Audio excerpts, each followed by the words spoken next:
This butternut squash done on the barbecue is an absolute game changer. I'm telling you, this is way better than potato. In this video, I'll show you how to prepare these, barbecue them, and serve them with delicious toppings. And the dog makes an appearance, so look forward to that. They are incredibly easy to do, and the results will blow your mind.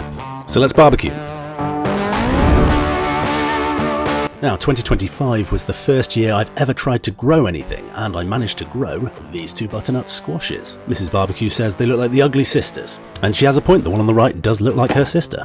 Now, you don't have to grow your own, of course. You can buy these from the shop. They're pretty much always on the shelf, especially this time of year, and they cost about £1 each. They're super cost effective. They will also sit in your cupboard forever without rotting. They're absolutely amazing.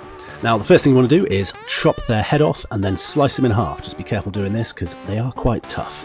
Just go for as close to the middle as you can, but don't be too worried if they're slightly uneven. It won't really matter. Then, just like the insides of a pumpkin, you want to scrape out all of this mush in the middle. And just like pumpkin innards, you can throw this mush at people who refuse to give you sweets.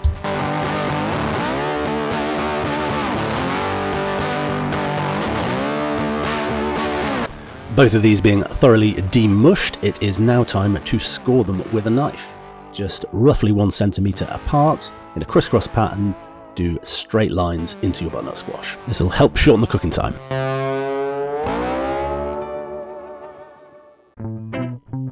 It will also give it a lovely crisscross pattern once it's cooked, which you will see later.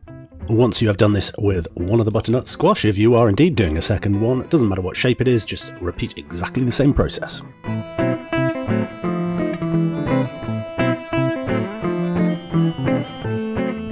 These are of course very different sizes, but as I keep saying, size doesn't matter. First thing we're going to do to these is give them a splash of oil. I'm using olive oil. Don't think the oil type overly matters, so use whatever you've got in the cupboard. Then we're going to give them some salt, pepper, garlic. This is equal parts salt, pepper and garlic granules, which is exactly what you would use if you were doing a brisket or something. Then some smoked paprika gives it a little bit of flavour and some nice colour. And with that, these beauties are ready to go onto the barbecue. I am cooking these on my Traeger pellet smoker today at 180 degrees, but you can use any lidded barbecue at all. Just set it up for indirect cooking and make sure you're hitting that 180 degrees mark roughly. Could go anywhere up to 200, not a problem. Don't know what it is in Fahrenheit, use Google. Sorry, that's pretty lazy of me, isn't it? I can use Google and then you don't have to. I'll do it now, 1 sec. Right, I've checked, it is 361.4 degrees Fahrenheit. Not sure the 0.4 matters, but there you go. Don't say I don't do anything for you. Right, with this cook I am also going to cook an over-the-top chili. Not going to go into how I made it because I have a separate video just for that. If you are new here, this channel is full of easy to cook and usually fairly budget-friendly barbecue recipes. And if you press subscribe, you'll never miss any again. But I digress. We're doing chili with this. It goes fantastically with butternut squash. Depending on the size of your butternut squash, this will take somewhere between an hour and a half and 2 hours. Don't worry about going over, you can't really overcook these. To check if they're done, I'm using my probe, not to check the temperature, just to make sure there's absolutely no resistance. It should be like pushing into mashed potato. Now, I haven't turned these or anything because the Traeger cooks fairly evenly, but if you were doing it in a cool zone of a kettle barbecue, something like that, you'd probably just want to turn them halfway through. Now, conveniently, and almost as if planned, my chili is ready at almost exactly the same time. I'll very often cook two things alongside each other that require the same temperature, and when cooking at 180, you can throw all sorts in. Jacket potatoes, things like that will cook at the same temperature as well. You can even throw in a whole chicken. Now, I told you that paprika was going to make it look good, and I was not wrong.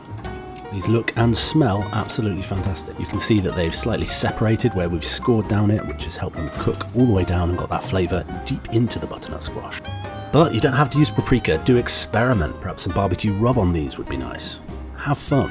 Right then, just give me a second to grab my balls and we're going to go inside and see if we can't build something delicious. The sauce for that chili, which has been collecting all of those juices from the meatballs, is nice and ready, so that can come in too. Now, I assume because it's a squash, you could do something similar to this with pumpkin, but I have to admit, I've never cooked a pumpkin, so let me know if you have. Now, these do look absolutely delicious straight away, but we're going to make them even better with a few toppings, including that over-the-top chili. Now, if you haven't heard of an over-the-top chili before, essentially you're smoking the meat over the chili itself and then putting that meat into the chili afterwards. This allows you to get that nice smoky flavour into the meat itself before it gets mixed in with the chilli.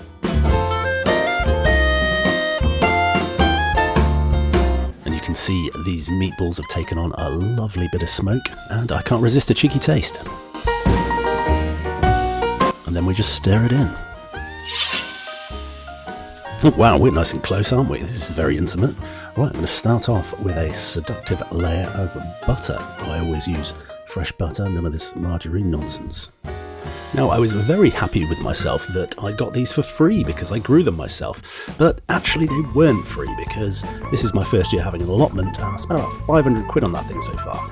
I've grown 2 butternut squashes, which makes these £250 each, and probably the most expensive barbecue meal I have ever made. Still, this is looking extra delicious with the addition of that cream cheese, some of my lovely over-the-top chilli, and of course, sprinkle on some grated cheddar. Now, I'm fairly sure butternut squash is slightly healthier than potato, but what I've done to these has probably turned the tables the other way. Still, as I often say, this is not a weight loss channel, and I don't mind telling you that I absolutely smashed both of these. If you have never tried a butternut squash on the barbecue before, then do yourself a favour, go and grab one and put it on the barbecue. They are absolutely outstanding. Thank you so much for watching, and I will see you in the next video. Or rather, you'll see me. This doesn't work both ways.